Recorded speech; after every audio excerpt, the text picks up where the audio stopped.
is inheriting properties and other assets.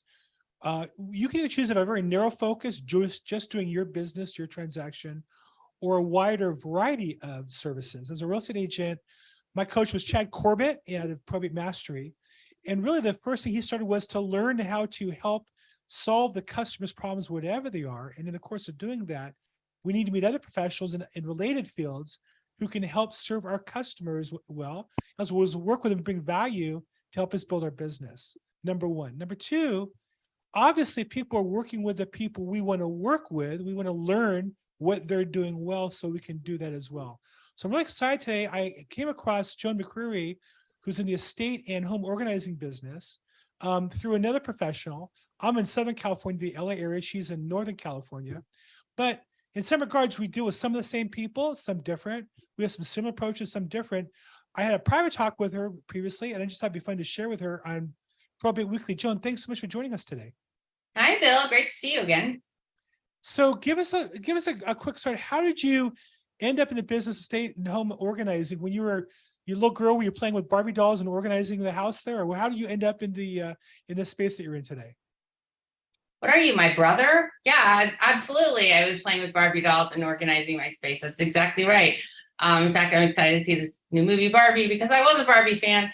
But really, I was the kind of kid who was always reorganizing my mother's kitchen cabinets, and we had a huge storage closet, and I was always the one going in there at least once a year to reorganize everything. And just kind of came naturally to me. I've always been an organized person, but I think the thing that really drew me to working with other people's things was working actually in the schools when my kids were young and learning that people are coming to life in so many different ways. And I was interacting with people from all different cultures and backgrounds here in Silicon Valley, and finding that people had organizing problems. Sometimes it was school papers, and other times it was mom and dad are aging and they got to deal with all the stuff that they've had all their years. And so when my previous career in the medical device arena went away, I had this opportunity to stay at home with my kids, engage in the school system, and then learn that I really needed to work with adults. So when I started looking for a career, this would be my third career really, the organizing field popped up, and I thought, wow, how fascinating. I can use project management skills. I can use my administrative skills. I can use my educational skill that I had developed as teacher, working with teachers, and it was perfect. And I started attracting clients who were what we call chronically disorganized. That led to working with special populations like seniors, and that led to working with their families as they were clearing out homes after mom and dad had moved out of the long-time home. So just a quick housekeeping. This is Probate Weekly. You could come in, if you're watching this on the social media, a couple things. You could register and join on the live Zoom at probateweekly.com. You get the Zoom invite by registering there. If you're watching on social media, YouTube, Facebook, or LinkedIn, feel free to put any questions in the chat box. We're watching them live and I'll respond to them. Or if you're watching on replay, we'll come back to it afterwards. So we'd love to have you participate. Also for afterwards, just kind of a quick advertisement. We have a Facebook group called Probate Weekly, where we'll carry on the conversation there. There'll be a replay of this call, any notes from this call. If you have any questions, this is a great place to do that. So feel free to put any questions. If you're on the Zoom call live, raise your hand, put a question in the chat box. Also feel free to put your networking information. My goal, my vision was to create a national network of team members. There wasn't one that was satisfactory for me, so I created my own. And so I want to use this. If you have, if you're so inclined, put your name, your contact information, and then what you service, what industry you're in, if it's real estate, an attorney, or whatever. Put in the chat box. We'd love to engage with you as appropriate. And the last way you participate. So put in the chat box if you would. Are you a real estate agent? Most people here are, and what state you're in, or are you a real estate investor, or you other vendor? And if you are, put vendor and then a comma and what you are. And that way I can guide the conversation to the right spot. But again, if you have any questions, feel free to jump in. If you're watching on the live streams or if you're on the Zoom, we'd love to have you participate. So Joan, for me personally, one of the best books I've read as an adult the last 10 years was Marie Kondo's The life-changing Magic habits, magic of tidying up. tidying up. I've always admired Japanese culture. And that book, I tell you, helped me spiritually understand. I'm a pretty organized person. But I also I often have to talk to other people.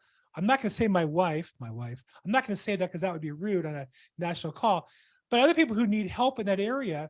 As a professional, I also deal with that all the time. Talk a little bit about your theory. How do you see what framework do you use to help people get started to organize things and be productive? So I respect Marie Kondo, and I really admire the impact she's had on our organizing industry. Just, rising tide floats all boats, right? Everybody benefits from that type of exposure.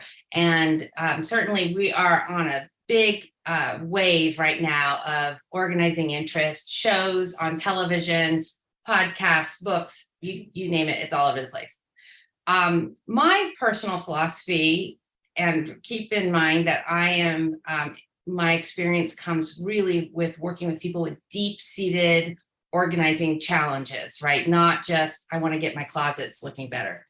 That we be real goal-oriented and recognize also that aspirations and reality sometimes have a big gap in between them, right? So people who think that they, want to have a space where they can have people over, but they're not willing to put anything away, and therefore they're going to, perpetuate their state of disorganization and chaos in their homes.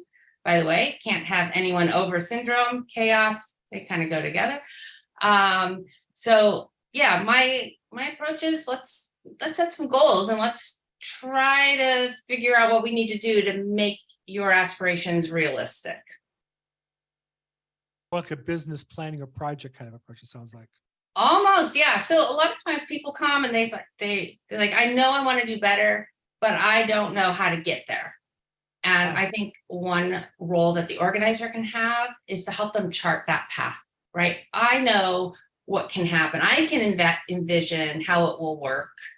You don't know how to get there. I will make it work for you. So one thing is also in my life, I think I'm one of the most organized in terms of physical organization people I know. Meaning my desk is always tidy, put together. My home area, my dresser and things like that, everything's put away in a place somewhere. That's kind of my operating principle. Mm-hmm. And my wife wasn't, and she had to hire somebody to help organize things because she couldn't get it from me. Is that a common experience where somebody brings you in as a third party, either for the kids, for the mother, or? Absolutely, super common. It's great. If an organizer feels confident in that role, which I do, I love to come in and help people. Like sometimes the reality is it's the difference between one party and the other, right? Roommates, partners, spouses, whatever. He said, she said, or she said, doesn't matter who they are, but they're just not aligned. And that's very common.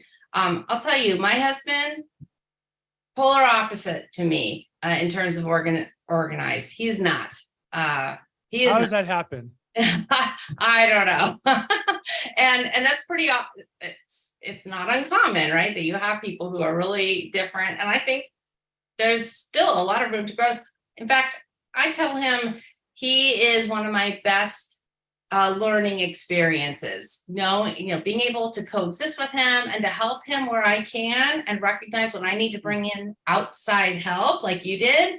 Outside help really neutralizes a lot of the obstacles, which tend to be in the baggage that we carry, right? So what I find in the estate side or even working with seniors, so we get adult children who say mom or dad need to change. Mom or dad say they're trying to tell me what to do, what to get rid of. I don't want anybody else making decisions for me yet. I'm not there yet. I can take care of things or take care of the decisions at least, even if I can't get on the stool and get things down off the shelf. So an organizer can come in, be the baggage-less party, let's say, it's probably same age range as the adult children, but no agenda, right? We're no judgment.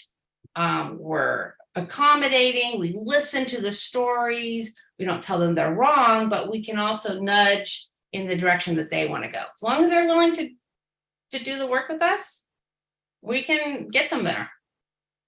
So where I work with home organizers is two completely different worlds almost.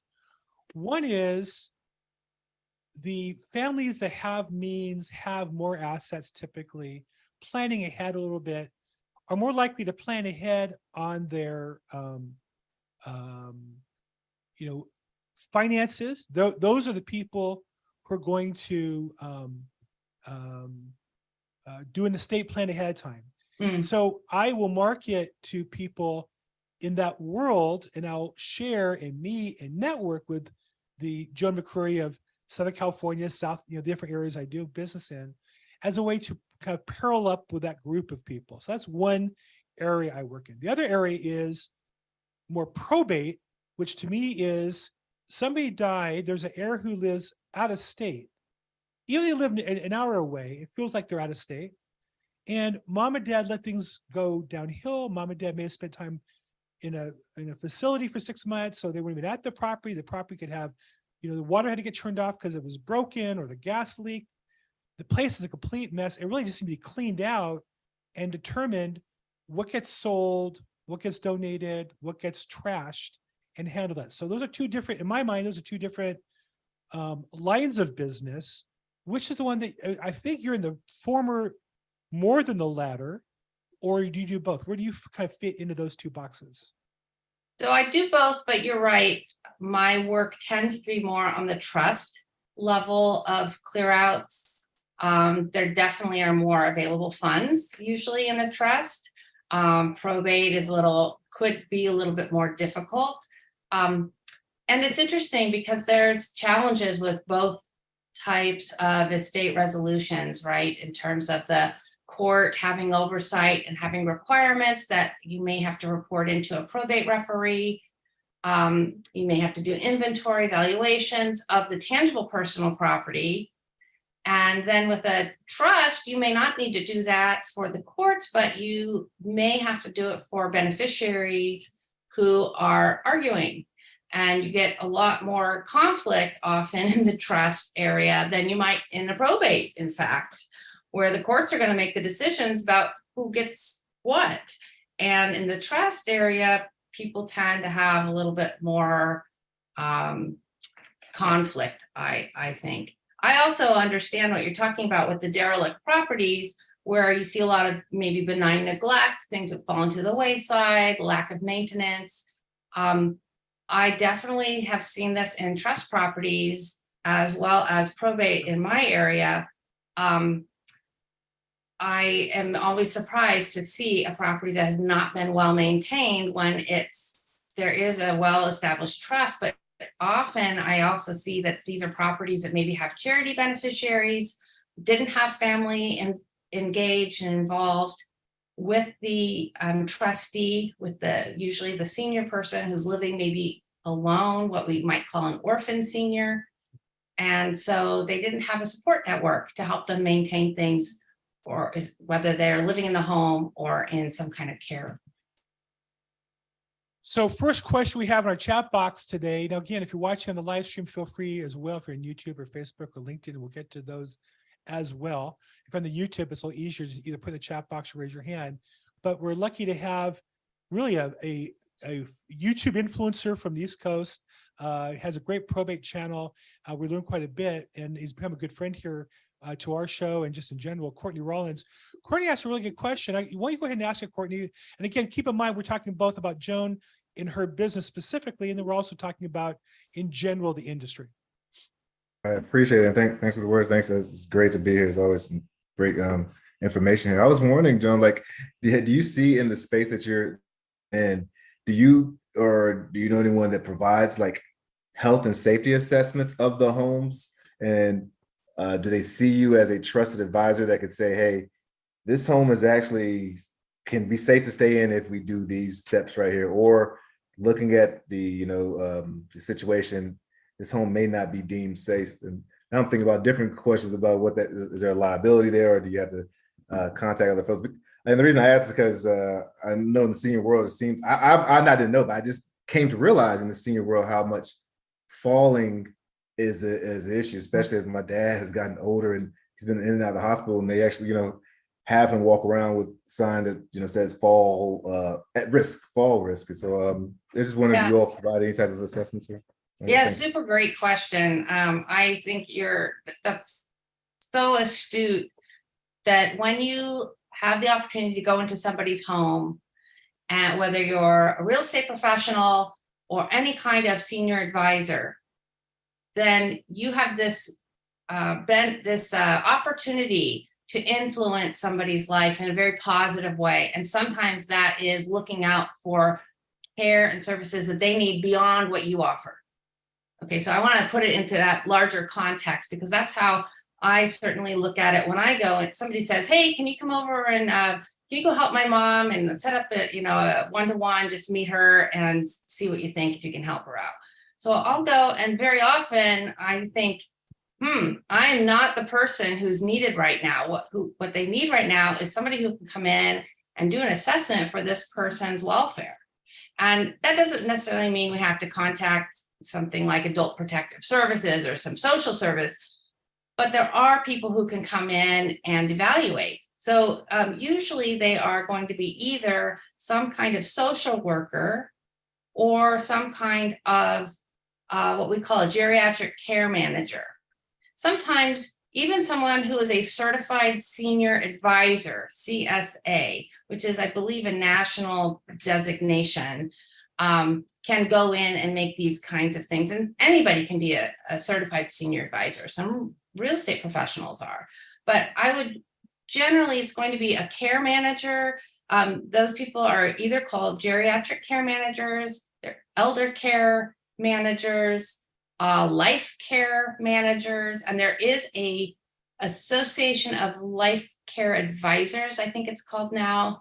It's ALCA, and they have regional groups. The one out in the Western region is full of these geriatric care managers. These people are trained to go out and do these kinds of assessments for well-being, whether there's trip hazards, whether they need to have grab bars installed, whether their kitchen is safe in terms of,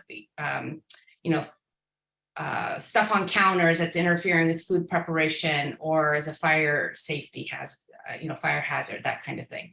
I will go in and tell people that I think they've got some safety concerns, and I can make some recommendations. I do carry errors and omissions insurance for that purpose, because I am giving advice, and that's what E&O covers, right? So there is a potentially, and California is a supremely litigious state. So as Bill knows, we're going to cover ourselves a little more carefully, being cautious about what we recommend. But there are people out there who can come in and do those kinds of, make those kinds of assessments. And they also, the care managers not only are going to be able to weigh in on the physical surroundings, but also on the health of the individual. So that physical health, the mental health, being able to recommend any kinds of mental health assessments, physical therapy options. Maybe they need to be referred to a gerontologist or any other specialist. That's a great role for a care manager. That is awesome. It seems like it fits right in line with what Bill and Chad and everyone is sharing, with like holistic approach to helping the clients. But what you just said, the last part, that really perked my ears as far as I've never heard of that type of insurance. And I actually errors and omissions. Yeah. Errors and omissions. I wrote it down. I have to because I quite often find myself saying I'm not an attorney. I'm not giving you legal advice. I'm sharing my opinion. But I thought, do I need to give folks who are contacting me and I'm just supporting them and trying to guide them through my opinion, do I need them to sign some waiver saying, hey, you heard that, Courtney? I mean, I don't want to get too complicated, but I'm a wholesaler and investor, so I don't necessarily have a broker or that type of overhead or support when it comes to legal protection. So thanks for that as well. I'm consider that. Very good. Excellent, man. Thanks for jumping in. Yeah, and I think for all of us, we have to be clear that when you get out of your lane, you run the risk of giving advice as a real estate agent, I have errors and omission insurance for my business. I don't have it if I'm talking about somebody else's business. And that's where you bring in a professional who does. They can give that advice at the same time. They're protected. And, in the nature of probate and trust is you're only dealing with people who've been to an attorney once and or have an open matter. I always tell people, you don't want to get into an argument with somebody who's in probate. They're already in front of a judge regularly. It's just too easy to add you into the mix. And I've seen it happen. So that's a good point. So let's step back a little bit from the delivery of the service to kind of the business side. I know that I saw you market yourself on an event with a colleague of mine. I think that's what kind of got my attention in the first place. I think it was a colleague from Southern California that I work with. Tell me a little bit about how do you go about building your business, or is it at this point just all referral coming to you, or do you have any particular activities that you use to help you build your business with people who can refer you to families, which are the same people we're looking to talk to? Right. Well, I'm very pleased to be in a space right now where the networking and marketing that I've been doing for the past 8 years or so has really kicked in and is just been flowing steadily for the past 2 years. I think I finally got it dialed in. My business is fairly unique, as just for everyone who's on the call. Organizers have a lot of different niches, and it's hard for the marketplace to differentiate between all these niches. They don't know that there's someone out there who can help them go through their estate, who can sort through the drawers and cupboards and everything and figure out what's there. People don't know that help exists. And they're starting to get, the idea that there's the Marie Kondos and the home edit people out there, but they don't know that there's people who do photo organizing, that there's people who do productivity organizing, that specialize in organizing attorneys' offices. I mean, it can be really, really niche. So for my business, we were fortunate to learn about professional fiduciaries. Now in California, this is a kind of a different beast than anywhere else in the country. California regulates private fiduciaries. And these are people who you can hire to be trustees, to administer estates. The courts bring them in to administer probates. They can also serve as conservators and power of attorney and all sorts of different things. So in California, this is a very trustworthy and professional group of people, and they have a lot of estate business and probate business, right? Trusts and probates. So Bill and I work with these individuals in California. I don't know about the rest of the country too much, but I do recommend that you look them up and try to learn about what they do if you're not already connected. These people who are heavily into the estate administration business pass a lot of business to real estate professionals and to organizers, and to me in particular. I've also been networking with professional groups that have a lot of estate attorneys in them. And these attorneys, they don't always administer the probates or the trusts, but they advise on all of them, right? So they will have clients that they're advising who have been named as probate administrators, who have been named as successor trustees, and they will guide their clients to my business because I have now a track record here. So word of mouth is definitely the big thing. I have found that networking with related professionals is powerful, but also networking with people who are in the same industry as I am, that is professional organizers, is equally powerful. Right. So when you specialize in probate as a real estate professional, and you've got a colleague in the same brokerage who doesn't, that person is probably going to come to you either to partner with you or something, or to at least make a referral so that you can, you'll have that opportunity. So you want to push your skill set and your expertise area to as many people as possible, whether they seem to be parallel professionals or related professionals. So there's a lot to unpack that you just gave, and I just want to kind of recap it a little bit so we don't miss any of the gold that you just put out there. You really gave us three different strategies. One is there are specific networks of people who deal in this world, estate planning, and I think that while it's licensed in California, the organizations are more private and it's more of a business. There's a business of, estate planning network, and there's a couple competitive ones. And so networking with estate planning or related industries, specifically attorneys, specifically, number one. Number two, you talk about general networking with attorneys and other people who deal in this space. And I think that's also a great strategy. And then the third one you mentioned, I think everybody who's a realtor should look at, and this is one that I've worked at quite a bit. The unique benefit of my company, EXP, is we have agents across the country. On this phone call, I have a bunch of colleagues, and I've met with them and talked to them, and it makes it easy to do business in our company and to share information is within your own office or your own franchise or your own company. And I'm looking to add to that. So anyhow, anybody's interested in that, let me know. But those are three different strategies, any one of which you can make a living at, right? You could just work estate planning network groups the rest of your career, never get them on. You could just work related industries, attorneys and home organizing organizations, or you could even just work realtors and make a good living in any of those three. So thank you for sharing all those great points. Hey, just to go back to the housekeeping real quick. Again, we're live streaming on YouTube. I see a bunch of people there. Shout out to the YouTubers and Facebook and LinkedIn. If you're watching this live, feel free to put in your questions or comments. The purpose of this is to be interactive. If I just wanted to do an interview with Joan, we could record it and I could, go to the beach for the day. We do this on purpose because I find that we learn more, we learn more and get more out of it when we participate. I also want to give you the opportunity to step up and be recorded, create some video for yourself, create some content that you can use your social media. So feel free to jump in. If you're live on the Zoom call, of course, raise your hand or put a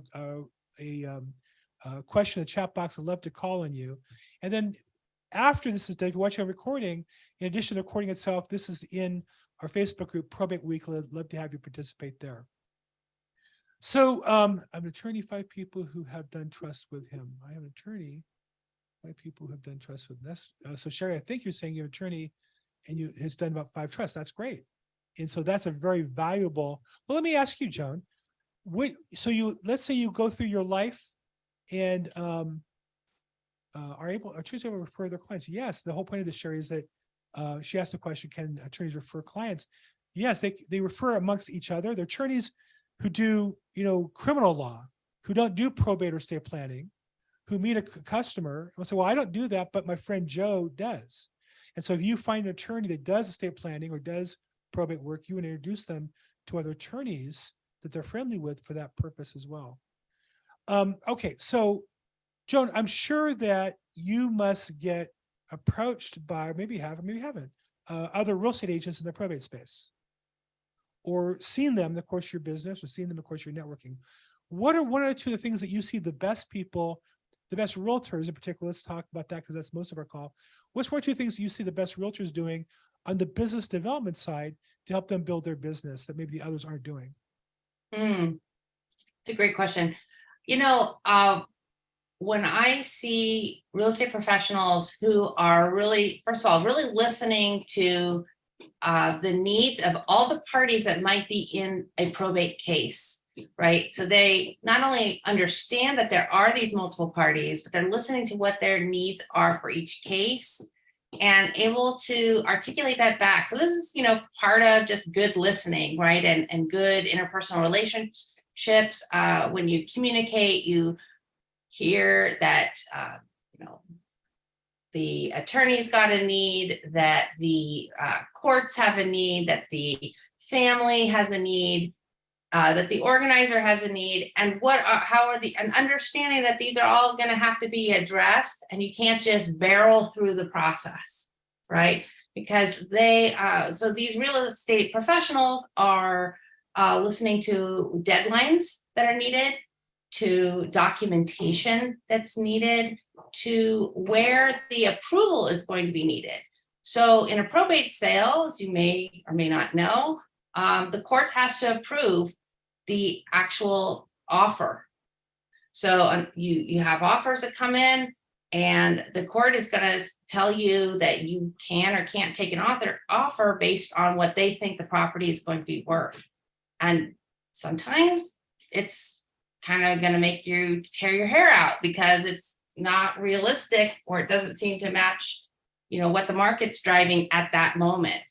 But you have to go back and work with the courts on that. The attorney's going to take that offer. They're going to go back to the court, and they're going to say, here's the offer, and are they going to sign off on it or not? So you have to know those kinds of things. You cannot accept offers on behalf of the client without that kind of approval from the court. So if you're not listening to all of the terms of each case, you're going to really kick yourself in the, kick yourself, and it's going to backfire on you. So that's what I see, that the most successful real estate professionals are listening and taking it all in. And that's why we do this call, right? Because you have a chance to learn at other people's mistakes and problems. And I see it all the time where attorneys as well as real estate agents don't really know the process and think they don't need the inventory and appraisal report. They'll just provide an appraisal. That doesn't work in California. It might work in other states, but you need an actual court process, probate referee completed inventory and appraisal report. And I've seen attorneys argue with a judge, and I know you're not going to get anywhere.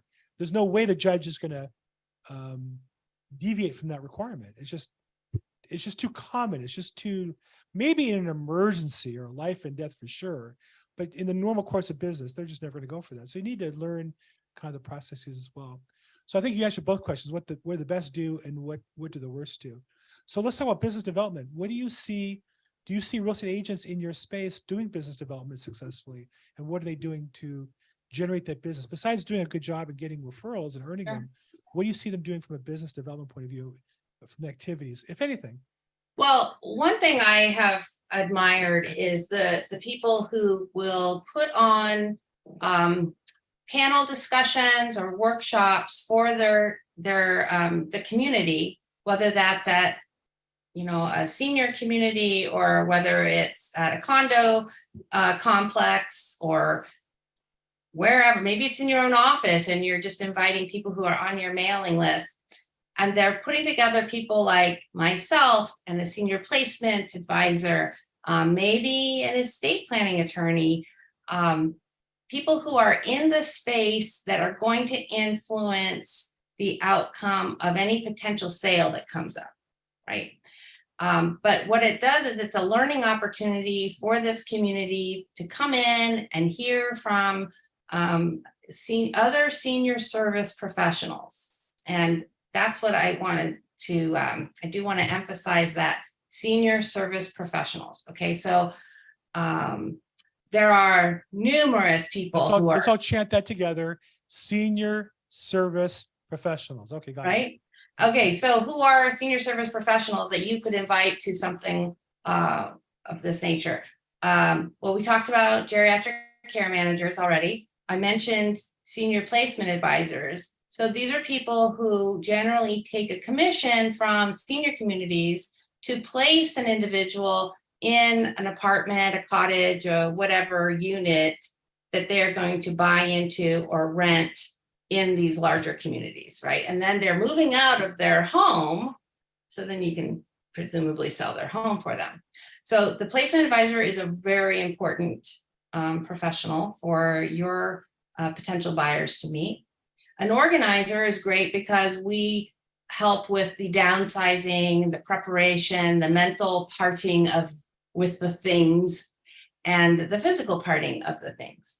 A move manager is another one. They often are called a senior move manager. I am also a senior move manager. There's a National Association of Senior Move Managers. There will be one in your neighborhood. Who else? Let's see. Well, we talked about the estate attorney. There could be a tax preparer. There's just no end to the number of people who are in that space of senior service providers. There's literally no end, because the other ones that you're not involved with on the real estate transaction, probate bonds, probate advance companies, there's a million other logistical and legal providers and service providers, document signing people. Right. The key is to find the one or two that line up with how you do business. You know, if I was doing more higher end and looking more for estate planning attorneys, Joan's the kind of organizer I'd want to work with, because I find when the families are moving the physical stuff, they're cleaning up the physical space is a reflection of the cleaning up the mental space, which has been holding them back from getting the estate plan done properly. And maybe it's been sitting there, the attorney did it for 2 years, they never signed it. When they get in the mental space that they're getting rid of stuff, that to me is a great sign that they're more open to doing the work and planning ahead of time. And so you want to find, she mentioned a few, there's an endless supply. If you really think about it, find the one or two that really fit into your space. Al Abdallah is a top real estate agent in the probate space out of Michigan. Al, what's going on, man? You got a question? Let me get you unmuted. Let's see your mute. Oh, there You hear me now? Okay, Yep. Cool. So We'll good put this picture in so we afternoon, get some eye wherever candy you for all guys the are ladies. at. Listen, first of all, hats off to your show, your podcast, your YouTube, and everything else. You're extremely sharp with what you do. And I got to tell you, I've been doing probates for probably 25, 26 years now. And it's an interesting world for those of you guys that do it or buy it or, you know, wholesalers or whatever. But I'll tell you this much. Question I had for you, Joan, is, so, you know, I deal with properties that either it's a hoarder situation or there's just a lot of stuff in there. And, you know, family get into the personal sentimental stuff, get their stuff out of there and whatnot. And then I assess, when I first look at it, I assess, is this an estate sale where I need to actually do an estate sale, get the company out there and organize, or is this like a trash out, clean out, or is this a donation? Is basically what it comes down to. Yeah. So your world, your part right there, because sometimes I don't have time to do a whole estate sale because some of the companies need 3-4 weeks. By the time they come out, they organize and clean and all that stuff. And sometimes I just tell the family, get all your stuff out that you need, that you guys are personal, you know, sentimental, and let's just roll with donating the rest and trash them out. Because at the end of the day, I've got investors that will buy these things with all the stuff and junk in them, right? But to get top dollar more money for the estate, getting it cleared out and just broom cleaned is enough. Don't paint, don't carpet, don't this and that. right. Where do you jump in and you say, okay, Al, you know, I'm going to come look at this property. This is what I'm going to do, or this is what I can do. I am so glad you asked that question because so I have good news and bad news about how I'm going to reply to this, because I love my real estate professional colleagues. They're valuable partners. But one of the challenges, I'll try to put this as nice as I can, that I have with working with real estate professionals is I get a family or I get a realtor who they're ready to explore. And this comes from, they're going to get coming from different perspectives. The real estate professional is almost always going to say that the best time to sell is now. It's never in the future. It's always now. So as soon as we can get this on the market, we want to get this on the market. I'm not going to say that that's wrong or not, but that almost always happens. I have 2 or 3 professionals that I work with that will be willing to always wait and do what's right for the family emotionally. And by emotional, I don't mean just the lingering, everything is important to me, but also the grief that they're dealing with, the stress they're dealing with putting mom into dementia care. There are so many physical, mental, emotional stresses that happen in this process that I hesitate sometimes to even give them any referrals to real estate professionals, because I know how difficult that next step is with the pressure to get things cleaned out and get the house ready to sell. Now, sometimes there is no choice. You've got a reverse mortgage, the clock is ticking, you have to get this on the market. That is legally or financially no wiggle room. So that's a different situation than when there's not. Okay, now the family comes to me and says, hey, we've got this house full of stuff. We think we've taken what we want. What can we do to get this cleared out and then move on to the next steps? So this is how me being in the middle, hearing, knowing that there's this market pressure always there to sell. And then there's also the family need to process mentally as well as process physically. This is what I suggest. One is that you don't know what you don't know. Okay, I give a talk. That is the headline. You don't know what you don't know, because when you go into a physical space, you just don't know what you're going to find there. A lot of times people say, Dad just kept everything. It's all junk. It's been there for 50 years. Well, the secret is that the best stuff is usually on the bottom. It's the stuff that's hidden. That's where we find the thousands of dollars in cash, stocks, gold, watches that have been tucked away. They were college graduation presents. It was a gold watch from Grandpa. Dad never wore it. He forgot about it. It's the stuff that you have to dig out that is the value monetarily, but also sometimes in terms of mementos. It's the stuff that's buried that is the cleanest. Everything on top could have, you have dogs and cats, might have rodents, might have bugs. It's the stuff that's on top that is almost the worst condition, especially if you have a hoard. It's the stuff that's on the bottom that tends to be the cleanest. So that might be a surprise, but I don't like, as coming from my profession, my own personal perspective is that you don't just go in and throw stuff out. You should at least have someone go in and look through it and then decide if it should be thrown out. So that's a great point, because that's personally what I do also. That, and I tell some of the family don't know what they don't know. So they'll tell me, Al, we've taken all of our stuff out, and if you guys, somebody can trash out, clean out, donate, to Purple Heart or whatever, right, Salvation Army, whatever, go ahead. And a lot of times I tell them, listen, guys, my estate sale companies or trash out companies, a lot of times find money, jewelry, valuables, even like antiques or stuff that, we don't even think is worth money, is worth thousands. So, okay. And then they go, really? I'm like, yeah. I'm like, you guys might go through this stuff for days and weeks and months and never find anything valuable, but may not know it's valuable. Yeah. So that's when I bring my estate sale crew and I tell them, listen, just let's dive through this house, just kind of pick through it. And you guys tell me, is this even worth picking it apart and selling anything and doing an estate sale, organizing it and cleaning it and putting the tables and all that stuff? Or is this, hey, let's just take whatever we can to the dumpster that is for sure garbage, right? And they also go through books, sometimes in magazines, they find money. So it's happened. One time, a great story would be the estate had no money, like zero money. And this house was really worth like barely anything, right? And the attorney asked me, he's like, Al, what do you want to, you got an investor for this? Like, we got no money in this estate. And the sisters live in California, oddly, okay? And I never met them. And I said, you know what?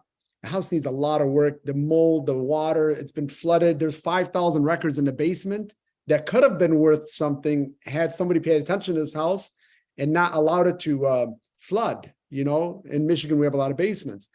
And so I knew this was definitely a trash out, clean out, mold, you name it, it had it. The one most important thing that to the family that they wanted to find was their dad's Purple Heart. So I purchased this home thinking I bought it, flip. I don't buy my own listings or estates. I don't want to get involved in that. I just sell them and do what's best for the estate. But I kind of saved this estate some money, and I bought the house, but I told them, I promise you one thing. My estate sale company is going to go through, and I called my estate sale company. They're like, Al, this is way too dirty, too messy, to go through. But I told them what I needed. I said, I needed this Purple Heart that is extremely important to them. They went through this whole house. I kid you not. It was the dirtiest, ugliest experience I've ever seen in my life, with gloves and masks and the whole 9 yards. Went through and picked apart the whole house and found that Purple Heart that was for their dad. Wow. They didn't find money. They didn't find valuable. They didn't find jewelry. They didn't find nothing. I mean, they found like the other stuff, but nothing, not worth anything. To me, and I ended up selling it to my investor just because it was too much for me to handle, And to me, I didn't make any money on the deal. if anything, it covered like the money it costed us to pick through this stuff and do the trash out and clean out and whatever we had to do. But to me, the win was I got their dad their Purple Heart. So like you were saying, Joan, sentimental, people just don't know what they don't know. And sometimes, you know, it's not the money part. To me, it's not the money. I'm not driven by, I'm service driven, not profit driven. So right. And I totally admire you for doing that. That is over and above. But it also brings to mind something that I found really interesting. You've probably all encountered this, and that is that real estate professionals do so much for their clients. And sometimes I